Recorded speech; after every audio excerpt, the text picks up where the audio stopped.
Let me set a scene for you. It's Sunday evening. You've had, by your own assessment, a genuinely good week. You've trained 3 times. You've swapped the Dominoes for something that contained at least 1 vegetable. You walked past the office biscuit tin on Tuesday without taking anything. And honestly, you should have received some kind of certificate for that because Cam from accounts was actively offering them and you said no thank you with your whole chest. You go to bed Sunday night feeling quite smug. Tomorrow morning, you're going to step on that scale and it's going to confirm what you already know, that you are a person who has their life together now. Monday morning, 6:47 a.m., stumble to the bathroom. You do the thing where you breathe out fully, as if removing the air from your lungs is going to make a meaningful difference to the reading. You step on, it's gone up. Not stayed the same, gone up by almost 1 kilo. And in that specific moment, standing in your pants, half asleep, staring at a number on a bit of plastic on the bathroom floor, you experience one of the most demoralizing feelings known to humankind. The feeling of doing the right things and getting completely the wrong result. Your first thought is, what is actually wrong with me? Your second thought is, I might as well have had the biscuits. Your third thought, and this is the one I want to talk about today, is I just need to eat even less. Wrong. Completely, categorically wrong. I'm going to explain exactly why. But before I do, can we just appreciate the madness of the Monday morning weigh-in for a second? You've essentially set up a system where the reward for a good week is standing on a cold bathroom floor in your underwear, waiting to be judged by a machine that costs 14 quid off Amazon. We've done this to ourselves. Brilliant. Right. Here's what's actually going on. Problem number 1, you're almost certainly eating more than you think. Now, I need you to not get defensive here because I promise I'm not calling you a liar. I'm calling you a human being. And human beings are catastrophically, almost impressively bad at estimating how much they eat. Studies, actual peer-reviewed studies, not something I read on a fitness forum, consistently show that people underestimate their calorie intake by 20 and 50%. Not occasionally, consistently, almost universally. And here's the thing. It's never the meals that get you. You know what's in your chicken and rice. You've been eating chicken and rice since 2015. You could calculate that in your sleep. It's the bits in between the meals, the invisible calories, the ones that feel like they don't count because they weren't a meal. Let me talk you through a completely realistic Tuesday. You make protein porridge for breakfast. Healthy, sensible. You add a drizzle of honey because plain porridge is a hate crime and you deserve better than that. About 60 calories. The drizzle becomes more of a pour because the honey is coming out faster than expected. Now it's about 120 calories. Mid-morning, you grab a handful of nuts because you read somewhere that nuts are healthy fats. About 200 calories. Gone in 11 seconds. You don't register it as eating because it happened standing up next to the kitchen counter. Lunch is a salad. Well done. Lunch is a salad. You add dressing because a dry salad is sad vegetation and you're not a rabbit. You pour the dressing. You don't measure it. Nobody measures a dressing. About 150 to 200 calories of dressing on what was otherwise a very virtuous lunch. You make dinner. You taste it while cooking because that's just cooking. 3 reasonable tastes. About 100 calories. The kids leave some of their food. You finish it because waste is wrong and your mother raised you better than that. About 150 calories. After dinner, your partner opens a bag of crisps. You have a few. Not a portion, just a few. About 100 calories. They pour the remainder into a bowl. The bowl is on the coffee table. You have a few more. About another 80 calories. None of this felt like actual eating. You would describe Tuesday as a good day, and yet somewhere between 600 and 800 calories arrived that you have no awareness of. That's not a deficit. That's maintenance disguised as a diet. Problem 2.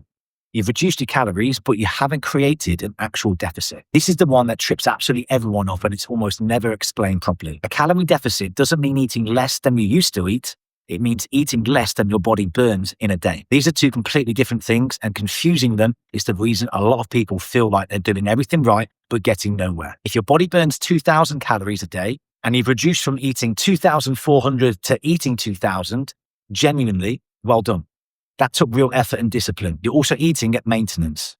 The scale has no reason to move because you've given it no reason to move. You need to be below what you burn, not dramatically below. That creates its own problems, which I'll get into in a minute, just below. 300 to 500 calories below is a sweet spot. Meaningful enough to produce results, moderate enough that your body doesn't go to full rebellion. To find your rough maintenance, take your body weight in kilos, multiply it by 28 if you're mostly sedentary, 30 if you're moderately active, 32 if you're quite active. That's approximately what your body burns in a day. Eat 300 to 500 below that number. Not vibes-based below, actual, calculated, aware below. Problem 3, and this is the one that's going to sting slightly, the weekend. I want you to think about your weekends, honestly, because I see a pattern constantly, and it accounts for more stored fat loss than almost anything else. Monday to Friday, you're focused, aware, on track. You're hitting your numbers, you feel genuinely good about it. Friday, 5 o'clock, someone in the office suggests drinks. You go for drinks because you've earned it. You've had a couple of drinks. The drinks lead to snacks because you can't drink on an empty stomach. Saturday morning, you're slightly dusty, so you have a big breakfast to sort yourself out. Saturday is genuinely a day of eating in a more relaxed way because it's the weekend and you've been good all week. Saturday evening is a takeaway. You earned it. Sunday is a roast, obviously.